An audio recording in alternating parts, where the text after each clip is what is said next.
안녕하세요, 여러분. 저는 서울에 살고 있는 셰프 정입니다. Hello, I'm Chef Jung, reporting from my kitchen in Seoul. On this channel, I bring the authentic taste of K-dramas straight to your screen. Today, we are starting with a dish from the recently aired Bon Appétit, Your Majesty.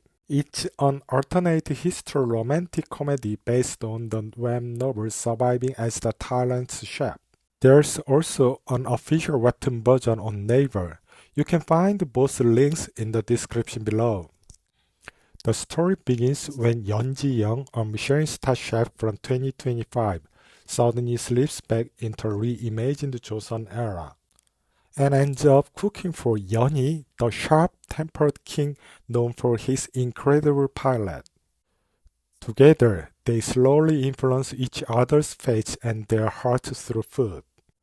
Since the original novel and webtoon focus heavily on cooking, the food scenes are vivid, detailed, and full of charm. So today, we are recreating one of its iconic comfort dishes, Gochujang Butter Bibimbap. After that, I will also show you my own simple bibimbap recipe, so you can easily make it at home. Alright, let's get into the cooking. Bibimbap is not complicated at all. It's actually very simple and approachable dish. In Korea, we mix rice with different seasoned vegetables called namul. We usually add soy sauce or gochujang and sometimes sesame oil and mix everything together. The drama also uses namul for its bibimbap, but the ones featured aren't something you can prepare immediately. Namul can be made in a few different ways: blanching or stir-frying fresh vegetables or soaking dried vegetables that have been preserved for a long time. Because the version in the drama uses those dried and rehydrated vegetables, we are going to use ingredients that are much easier to find. You can cook your own rice or use instant rice like a 햇반. Later on, I will show you how I make a very simple bibimbap, how to cook rice properly, and even how to make a Beijing mushroom bibimbap. Choosing vegetables is simple. If you are not sure what to use, focus on balancing color, nutrition, and flavor. For example, potatoes taste great, but pairing them with rice pushes the carbs too high, so they are not ideal for bibimbap. For today's recipe, we are going with classic and easy ingredients: carrots, zucchini, onions, and mushrooms to bring in the savory depth. Normally, you'd slice each vegetable thin and stir-fry them separately, but I prefer to keep things simple. Place all the sliced vegetables side by side in a wide pan. Add a splash of water, cover and steam them for about 10 minutes. Steaming brings out a clean, light flavor and it's very easy to do. Once everything is cooked, layer the vegetables neatly over the rice. Now here's the unique twist inspired by the drama, a French-style brown butter sauce called Beurre Noisette.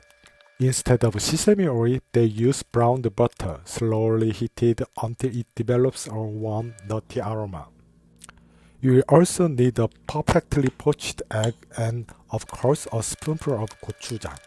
Finishing the dish is simple. Scoop the rice into a bowl, arrange the vegetables, and as much gochujang as you like, and place the poached egg on top. Then drizzle the Beurre Noisette over everything. Mix it all together and enjoy a comforting bite. Like a moment from your favorite K-drama, Bon Appétit, Your Majesty. Are you ready? Let's make a bibimbap together and bring a little drama into your kitchen. Next, let's make butter soy sauce tuna bibimbap. This one is incredibly simple and very easy to follow. All you need are butter, soy sauce, canned tuna, and rice. The heart of this dish is the balance between the butter, soy sauce, and warm rice. The tuna is mainly there to add some protein. I don't recommend adding anything else. Just to keep it simple, there's actually a scientific reason why this simple combination tastes so good. The natural sweetness in the rice, the milk fat in the butter, and the glutamate in the soy sauce come together beautifully. They create a smooth texture and deep umami flavor. It's such an easy dish, so give it a try.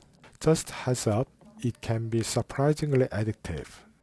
Next, let's make a mushroom rice. In Korea, it's common to add extra ingredients when cooking rice, like barley, black beans, red beans, and sometimes vegetables such as mushrooms. We do this not only to add more nutrition, but also to make the rice more flavorful. Today, we'll keep it simple and cook rice using only mushrooms. You can use any mushrooms you like, but I'll be using Korean oyster mushrooms today. For the rice, a basic guideline is 1 cup of rice to 2 cups of water. This may vary slightly depending on the type of rice and the heat of your burner. So treat the 1 to 2 ratio as a general guideline, not an exact rule. Add the rice and water to the pot. In Korea, we usually rinse the rice several times before cooking, but you can skip that step if you prefer. Bring it to a boil over high heat.